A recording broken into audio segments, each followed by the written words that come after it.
What's going on, guys? Sio here with the first week of the Alolan Kahuna Tournament. This week we are going up against the Baltimore Mudkips, coached by FudgeButter429. I don't think he has any links, but I'll leave him down below if he does. This week he kind of brought a team that I wasn't really expecting. If you watch my team builder, I only predicted 3 out of 6 of his Pokemon correctly. If you didn't watch my team builder, basically I'm bringing offensive Scizor for a Magnezone that didn't come. Choice Scarf, Rain bringing Pelipper with U-turn, and Scald Hurricane and stuff. Rain abusing Kingdra that has a wrong hidden power. I'll get to that later in the battle. Figgy Berry, Mudsdale, that's just meant to kind of be like a pivot defensive wall that's actually unfortunately not going to do as much work this game as I was hoping during my practice games. Alolan-Marowak that support with Stealth Rocks, and Flying EMZ Tapu Koko with Mirror Move. So, a couple of leads that he had for this game, I predicted a Pheromosa, just a U-turn, Tapu Lele just to get massive damage off on stuff, Zardex basically just to turn 1 Dragon Dance and just be super threatening, or Skarmory just to Stealth Rock or Spikes or something. Alolan-Marowak seemed to be a pretty good counter to all that because I could either do massive damage and stuff or get Stealth Rocks up, so I decided to lead with it. Unfortunately, he kind of counters that lead and leads with Muck, so turn 1 I'm already kind of in a bit of a predicament here, I guess. Like I said, I don't remember if I actually sped this, but I actually sped crept my Alolan-Marowak to counter his Alolan-Marowak that he didn't end up bringing. He had a fair bit of stuff on his team that was actually weak to ground, so I figured he would probably be bringing 2 out of the 4 that he was bringing, and I kind of predicted him to bring the other 2.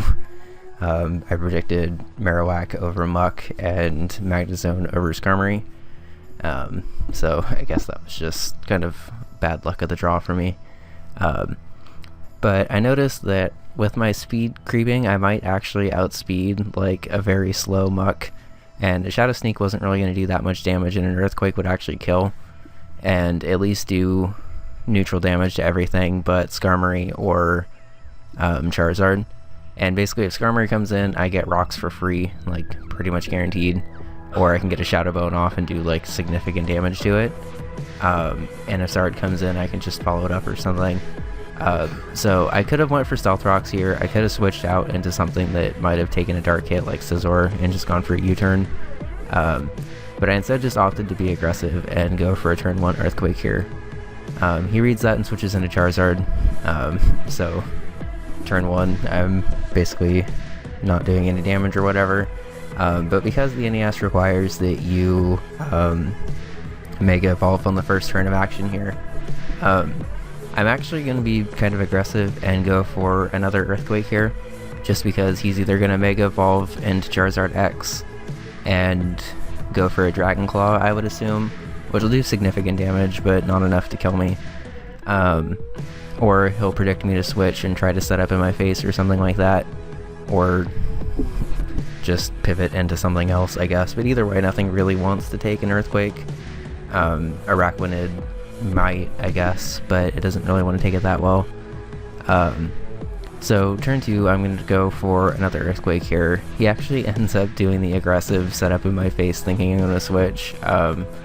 So turn 1, or turn 2, I guess, I get rid of an absolutely huge threat. Really excited to get rid of that that quickly.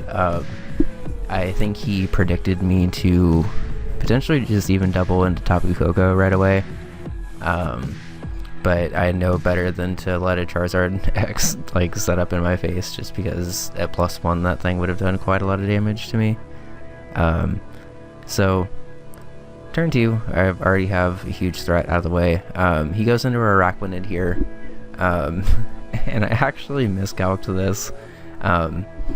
I was actually a little bit rusty this game, so I'm gonna kind of go through it once and talk about what I did, and then go after and talk about how I could have improved it, I guess. So turn 2, I miscalculated here and thought that Shadow Bone was going to go ahead and Oko.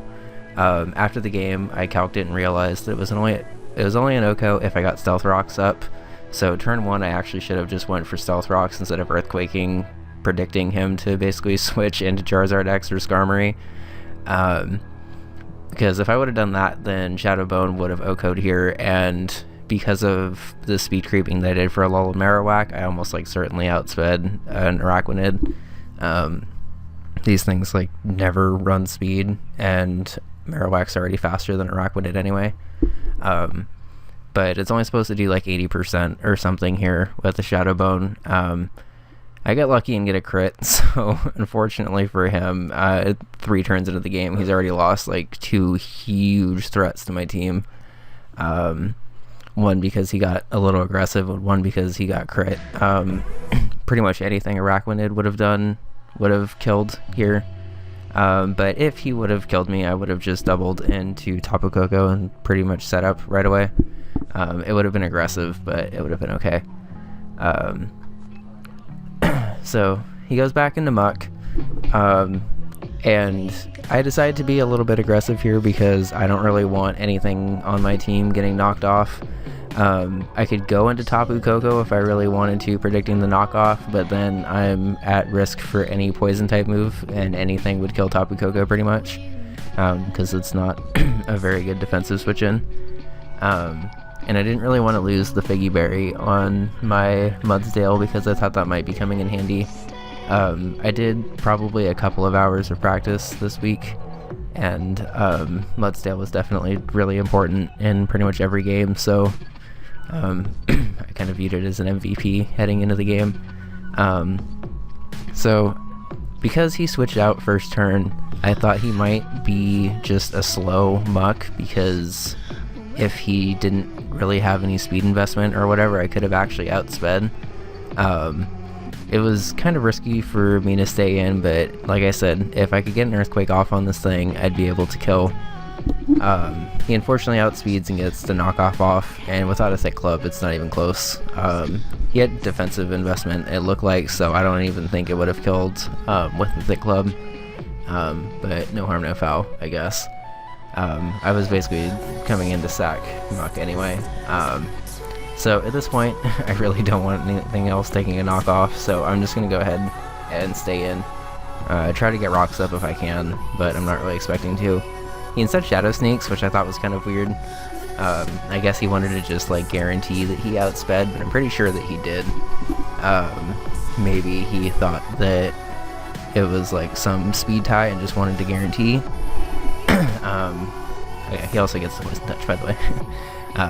But luckily, I get Stealth Rocks up, which means that he either has to go into Skarmory and defog, which gives me a turn to either set up Rain or set up with Tapu Koko potentially. Sorry. So basically, the Stealth Rocks go up, and it gives me a free switch here because I actually die. So I get the free switch into Mudsdale. Something's gonna take an Earthquake unless he doubles into Skarmory, but I actually kind of want him to go into Skarmory at this point, because I figure he's either gonna defog or try to set up spikes or hazards on his own, and that gives me enough of an opportunity to set up Rain and start doing damage. So I go for an Earthquake here, pretty much expecting it to miss. In the off chance he goes into something that's grounded, it's going to do a ton of damage, but I just really wanted to play it safe here. Like I said, because this gives me a switch into Pelipper. He instead opts to go for spikes, so I figure he's not going to be defogging, because it wouldn't really make any sense at all for him to defog after Marowak's dead. So it would have made a lot more sense for him to defog first and then start setting up spikes if he had defog.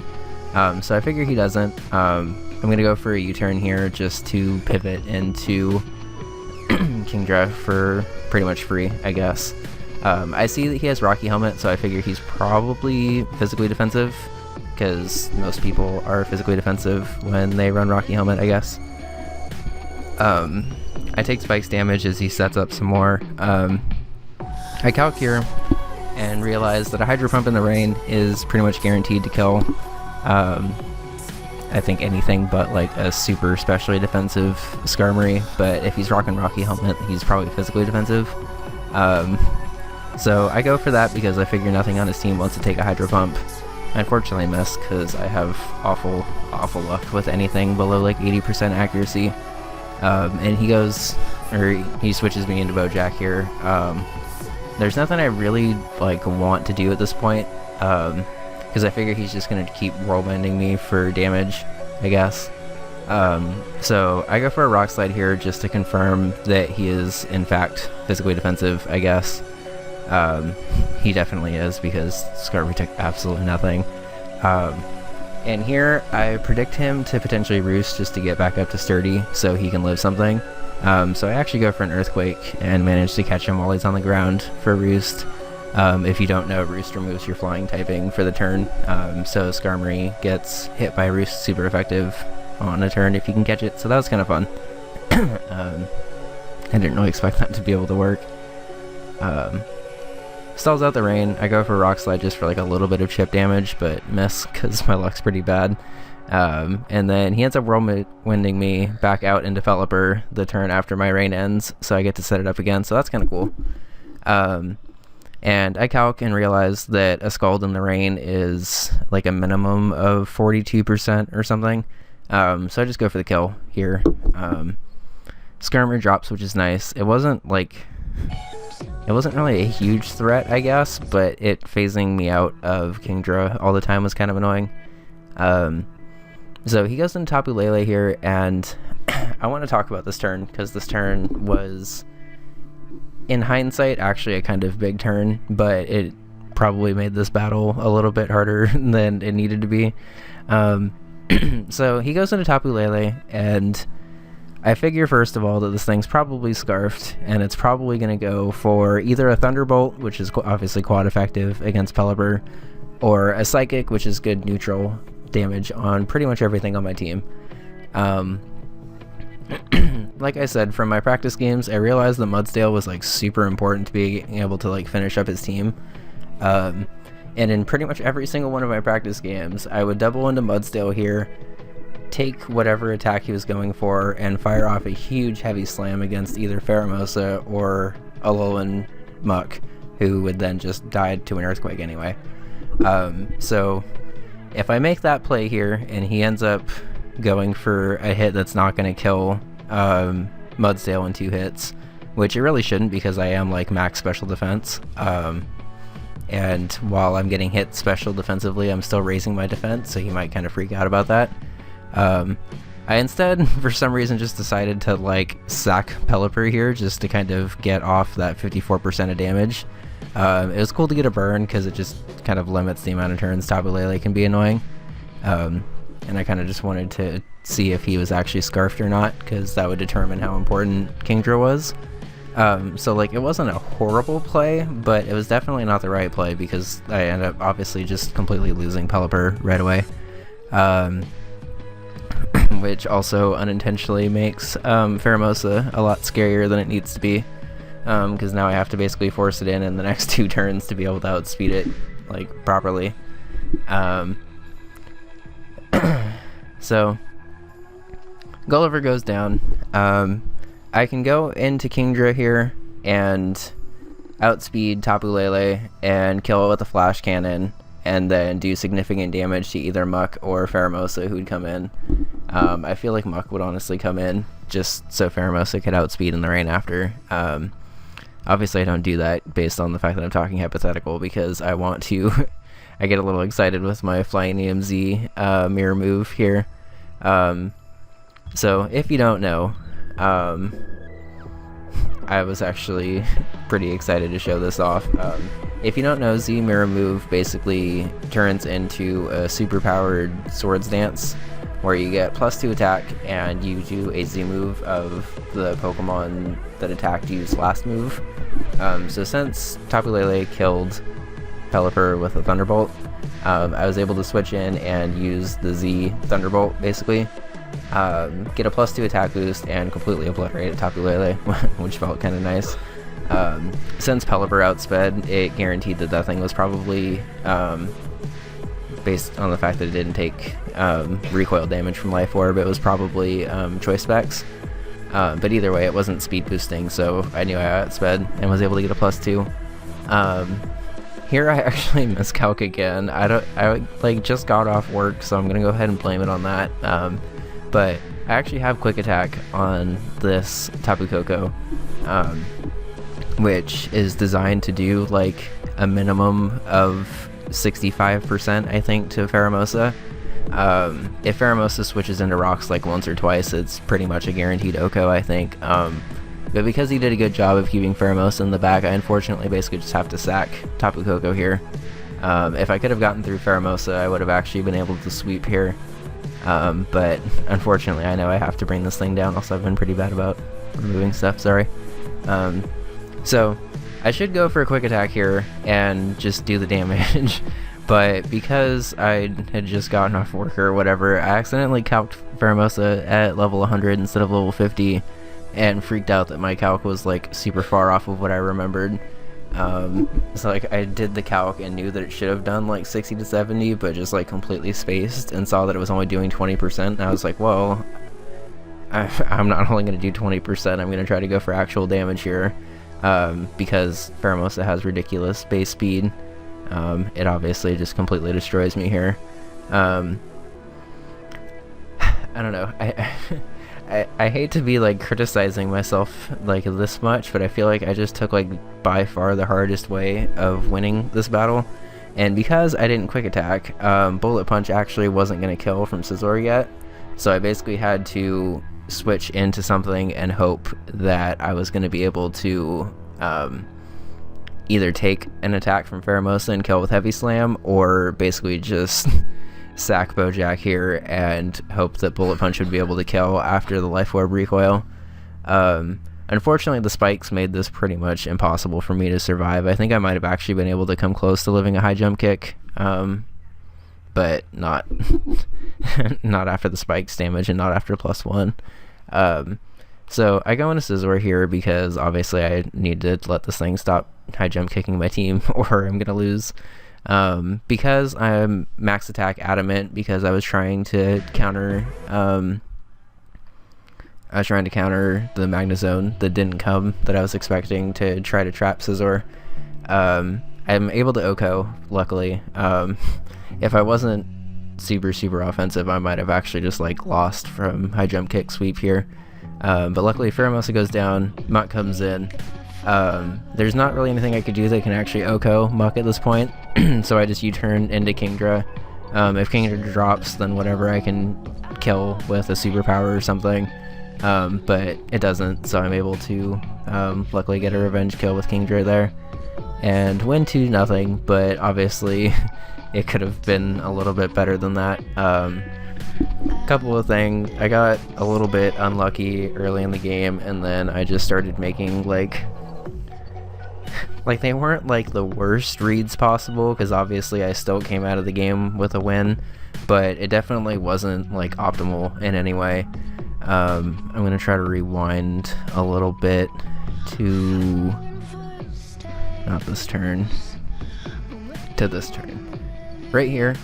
100 times out of 100, I don't remember what was alive, so I'm not going to try to fix it, but 100 times out of 100 I should have just doubled into Mudsdale here, because I would have at least gotten a Heavy Slam off on whatever switched out or killed Tapu Lele.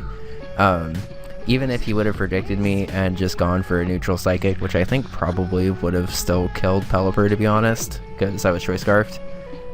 If he would have just gone for a neutral Psychic and done a ton of damage to Mudsdale when I got predicted, then whatever, but the Thunderbolt here was really obvious, and instead of just like trusting my gut and going with the read, I decided to just get damage off for no real reason, honestly, because I'd like anything I would have switched into to take this, like probably could have killed Tapu Lele.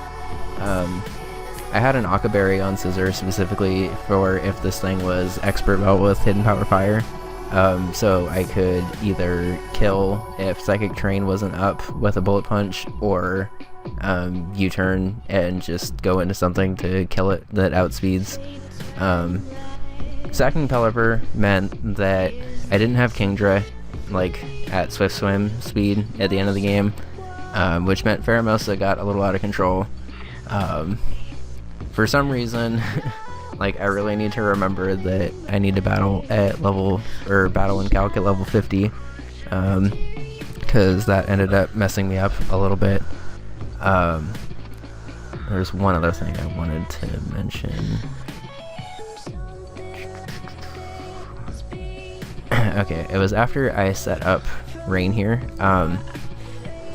This was also on me for not checking, especially after Super Nerd had the same problem earlier in the day and like warned me, and I thought I checked, but it still didn't work.